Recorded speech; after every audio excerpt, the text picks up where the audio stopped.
Oi pessoal, meu nome é Camila Gomes e eu tô aqui apresentando o primeiro episódio do quadro Meninas na Ciência. Esse quadro é muito importante para nós porque ele é uma parceria entre o Voxel Festival e o projeto Meninas na Ciência, que é um projeto que surgiu em 2016 lá na UFRJ e hoje já está presente em diversas instituições e universidades do Brasil inteiro. Surgiu aqui na UNB em 2019 e desde então vem trabalhando para inserir mulheres dentro da ciência e tecnologia, começando aí desde crianças, meninas, despertando o interesse dessas meninas por áreas científicas. O episódio de hoje vai ser dividido em duas partes e a gente vai conversar um pouquinho com a professora, doutora, psicóloga, pesquisadora, doutora Carla Antloga, que vai explicar um pouco sobre como funciona o machismo dentro da academia. Então vamos lá conferir esse primeiro episódio?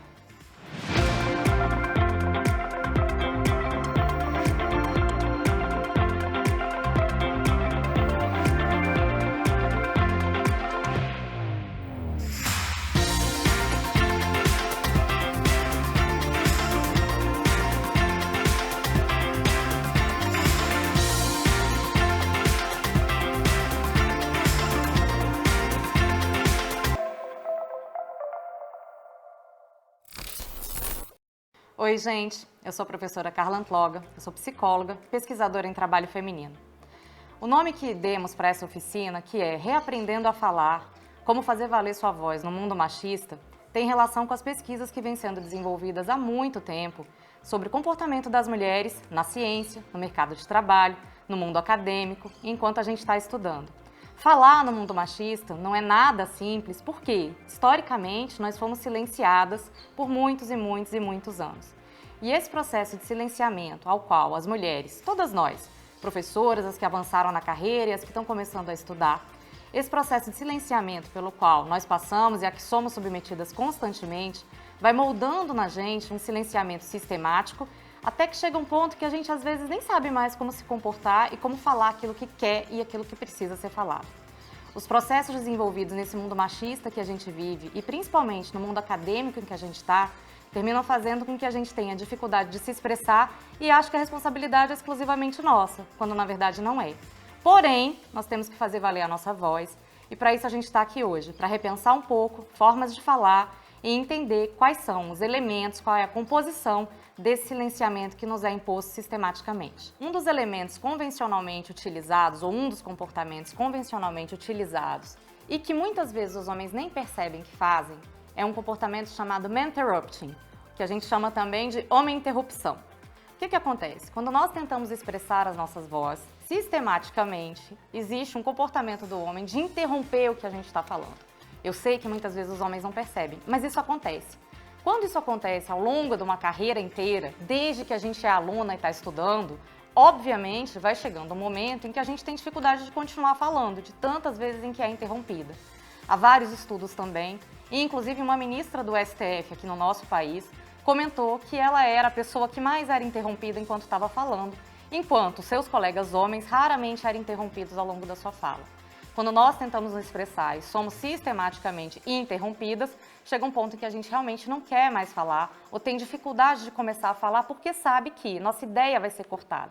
Em termos de processo cognitivo, quando você está falando e é interrompida, acontece aquela necessidade de retomar o fio da meada. E esse processo de retomar é muito custoso, não só cognitivamente, mas também afetivamente. Então, se você começar a prestar atenção, você vai ver que várias vezes em que você está falando, você é interrompida ao longo da sua fala e isso pode gerar dificuldade, sim, de você continuar se expressando. Para pensar um pouquinho. Quantas vezes você já se percebeu nessa situação? De estar elaborando uma ideia, às vezes em sala de aula, às vezes num contexto de evento e alguém, no geral um homem, para a sua fala e às vezes vai explicar a mesma coisa que você já estava explicando antes. Um outro elemento de opressão da nossa fala é o que a gente vai chamar de appropriating. Isso quer dizer o quê?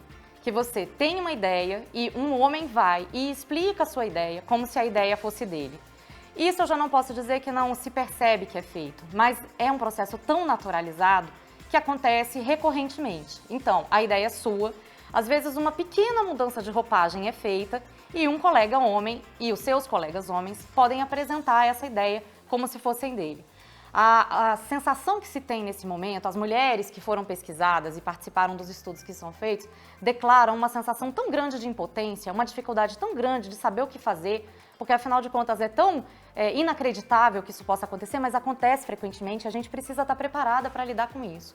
Como se colocar quando uma coisa dessa acontece? A gente vai falar daqui a pouco. Mas tem que prestar atenção. Será que aquela ideia genial, aquele desconforto que você sente quando uma ideia é apresentada e você sabe que era a sua ideia, é uma coisa tão inocente assim? Ou a gente tem que começar a se posicionar contra? Somados a esses dois comportamentos, há um outro fenômeno chamado gaslighting. O gaslighting é quando alguém distorce, no geral um homem, distorce aquilo que foi dito por você a ponto de fazer você se sentir como se estivesse louca.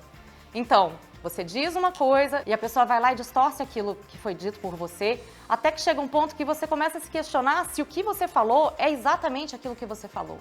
O gaslighting é um fenômeno que foi descrito a partir de um filme chamado Gaslight, em que gaslight, né, de poste de luz à base de gás, em que a mulher caminhava num lugar e ela tinha certeza que todos os postes estavam acesos e o marido dela passava depois apagando todos os postes e fazia com que ela andasse depois naquela rua e ela dizia, mas todos os postes estavam acesos, e ele olhava e falava assim, não, eles sempre estiveram apagados. Por mais que a gente tente evitar esse tipo de comportamento ou se submeter, estar nesse tipo de situação, ainda é uma coisa muito recorrente. Quando a gente para pensar na ciência, muitas vezes a gente chega a um resultado que pode vir a ser distorcido numa pesquisa, por exemplo, e a gente começa a se questionar se aquele resultado foi mesmo que a gente alcançou ou se a gente tinha entendido errado. Mas, se você está achando o tempo inteiro que alguma coisa está errada com a sua sanidade mental, talvez seja hora de prestar atenção no cenário. Será que não tem alguém te boicotando? O gaslight é um processo típico de boicote das nossas ideias e da nossa fala. E também vai levando a gente a uma situação de percepção de desamparo e a gente para de querer se manifestar. Às vezes, para até de querer pensar. Não é à toa que muitas mulheres terminam abandonando a carreira na ciência ou a carreira acadêmica, porque esse processo, combinado com os outros dois, que eu falei anteriormente, é muito, muito torturante para a gente e muito opressor. É muito difícil conseguir manter-se trabalhando, manter-se pesquisando num ambiente que funciona desse jeito. E a gente sabe que o mundo acadêmico e o mundo da ciência ainda funciona muito assim. Uma outra situação muito comum e que também tem a ver com a nossa fala, embora não pareça estar envolvido diretamente, é o body shaming, que é nos envergonharem por conta do nosso corpo. Na ciência parece haver um tipo específico de corpo que é esperado. Só que a gente nunca sabe qual é. Se a mulher é muito bonita, a ela não é associado um comportamento de inteligência. Se ela é muito inteligente, a ela não é associado um comportamento de beleza ou um status de mulher bonita. Então, basicamente, parece que é necessário escolher. Ou você é bonita ou você é inteligente, que as duas coisas não se combinam. Quando uma das duas coisas aparece descombinada, existe um discurso sobre a gente de que, bom, ela não pode ser tão competente já que ela é tão bonita. Ou, claro que ela não vai ser bonita, mas ela é muito competente. Ao longo do tempo, à medida em que a gente vai tendo que lidar com isso, cada vez é mais difícil saber o seu lugar. Muitas pesquisadoras que chegaram no topo da carreira comentam que passaram por isso. E ainda tem uma outra coisa, se você é muito bonita, você vai ter que aprender a lidar com um discurso que também existe, que é, provavelmente você fez algum tipo de favor, no geral sexual, para conseguir estar onde você está. Ninguém vai associar imediatamente, principalmente no mundo machista, que a sua competência e os lugares que você alcançou derivam exclusivamente do que você fez, dos produtos que você conquistou. Então, principalmente na ciência, existe um discurso muito, por exemplo, a mulher extremamente produtiva, escreve muito, publica muitos artigos.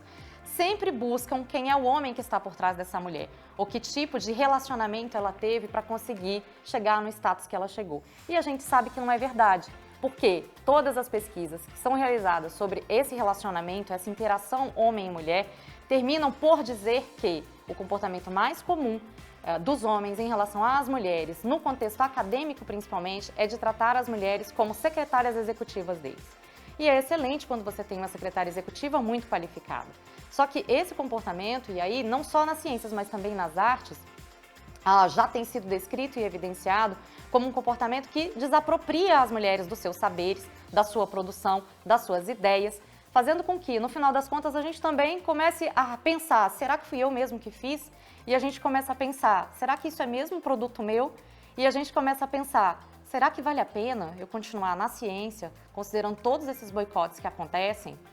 E aí eu vou responder para vocês com base na minha trajetória. Vale a pena continuar. Mas é importante, quanto antes, quanto mais cedo vocês conseguirem fazer isso, é importante a gente se posicionar para poder saber como lidar com essas situações. Outra situação comum no ambiente de trabalho como um todo é a banalização do sofrimento feminino. Na ciência acontece muito também. Banalização do sofrimento feminino é dizer, basicamente, que aquilo que a mulher está experimentando não deveria estar acontecendo ali.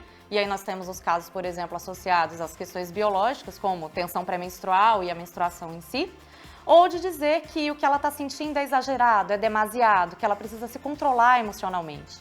O mundo do trabalho ele foi desenhado por homens e para homens, o mundo da ciência também. Todas as mulheres que se arriscaram, que enfrentaram, que quiseram entrar nesse mundo, tiveram muita dificuldade, tiveram que se submeter a vários processos que, particularmente, eu considero bastante injustos. Porém, ainda é assim que funciona.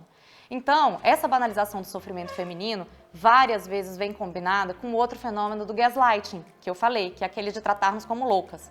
Nós temos direito aos nossos sentimentos e a nossa vida, o nosso jeito de funcionar, socialmente falando, e como foi socialmente moldado, não é igual ao funcionamento de um homem. Então, quando a gente fala de banalização do sofrimento, é muito importante que, quanto antes também, aprendamos a lidar com as nossas emoções e validar nossas emoções. Nós fomos educadas socialmente a estar em lugar de silêncio, além de no trabalho, socialmente também, a estar em lugar de silêncio, e por isso muitas vezes a gente desenvolve um outro tipo de inteligência, que a gente chama, em psicodinâmica do trabalho, de inteligência intuitiva. A inteligência intuitiva ela não tem elementos muito objetivos nem muito concretos, mas a gente sabe que uma situação está acontecendo, ou a gente tem uma ideia e sabe que aquilo pode vir a funcionar. O grande pesquisador e as grandes pesquisadoras que estudam esse fenômeno dizem, inclusive, que é difícil nomear como foi que você chegou num resultado. E a inteligência intuitiva, que é muito comum nas mulheres, ela é muito descredenciada, porque também são descredenciados os nossos sentimentos. E porque também é descredenciado o nosso processo de trabalho e as nossas formas diferentes de trabalhar. Então, banalizar os nossos sentimentos e banalizar também a nossa inteligência intuitiva é uma forma de silenciamento. Precisamos também aprender a nos posicionar. Na maior parte das vezes, a opressão que é feita da nossa fala, do nosso posicionamento no mundo, acontece e é realizada por homens. Mas isso não significa que essa opressão não possa acontecer vinda de uma colega mulher. Por quê? Porque nós vivemos um sistema patriarcal no mundo e o patriarcado ensina que a opressão é uma das melhores formas de controle. Às vezes, as colegas mulheres terminam absorvendo isso também. E aí, a gente começa a ficar um pouco incrédula, assim, será que isso está acontecendo mesmo porque é uma mulher que está fazendo? Mas pode acontecer. O patriarcado e o funcionamento patriarcal no mundo, e principalmente no mundo do trabalho, nesse momento histórico em que a gente vive, termina fazendo com que muitas mulheres achem que é normal fazer essa opressão, que é normal silenciar a colega. Então, fiquem atentas, porque muitas vezes esse comportamento, esses que a gente está discutindo, né, aqui nessa oficina, podem acontecer vindo também de mulheres. A gente precisa ficar atenta e precisa começar a nomear isso, né? Isso é gaslighting, você está silenciando o que eu estou falando. A gente vai aprender como fazer isso de uma maneira que não vai atrapalhar a sua vida profissional, mas é importante começar a perceber na sua vida quantas vezes isso já aconteceu, vindo de homens ou vindo de mulheres. E então, eu quero fazer uma proposta para vocês. Peguem um papel ou algum meio de anotação e façam uma lista. Quantas vezes você percebe que ao longo da sua vida você foi silenciada? Se você conseguir, além de descrever a situação, colocar qual foi a forma de silenciamento, se foi gaslighting, se foi body shaming, se foi appropriating, se foi interrupting, se foi tudo junto, faça uma pequena reflexão. Quantas vezes você se sentiu silenciada? Quem foi que te silenciou e como esse silenciamento foi feito? Uma vez que você tenha feito essa lista, vamos começar a pensar como é que a gente fala. Por quê? Está colocado um mundo que funciona de uma determinada forma. E por causa da forma como esse mundo funciona, nós terminamos, na tentativa de nos adaptar, desenvolvendo um jeito de falar que se adapta à opressão, mas não enfrenta a opressão. Vários estudos realizados sobre a voz feminina e sobre o comportamento feminino ao falar vão indicar que existem fenômenos específicos que acontecem com as mulheres quando elas ainda não foram treinadas ou quando elas ainda não se deram conta de como podem fazer valer a sua voz e fazer valer as ideias que elas têm por meio da forma como falam. Esses fenômenos acontecem com meninas, com mulheres e muitas vezes, inclusive, com pessoas muito experientes no trabalho, porque são uma forma de funcionar, refletem uma forma de funcionar de quem foi oprimido o tempo inteiro e vai ter dificuldade de fazer valer aquilo que está falando. Se você gostou desse episódio, não esquece de se inscrever no canal, compartilhar, comentar o que você acha sobre o tema e não esquece que semana que vem a parte 2 vai estar disponível aqui, então fique atento!